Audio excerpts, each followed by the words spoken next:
শূন্য আকাশে গাংচিল যেমন একা, আমিও তেমন একা। প্রতিটি মুহূর্ত আমাকে অনুশোচনায় দগ্ধ করে।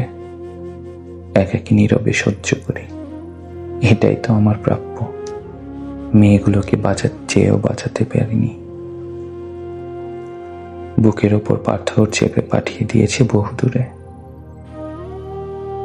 যখন তাদের জাহাজে তুলে দিয়েছি, আমার দিকে করুণ চোখে তাকিয়েছিল। ব্যথিত হৃদয় প্রথমবারের মতো অনুভব করলো তারাও তো আমার মতো কষ্ট পাচ্ছে।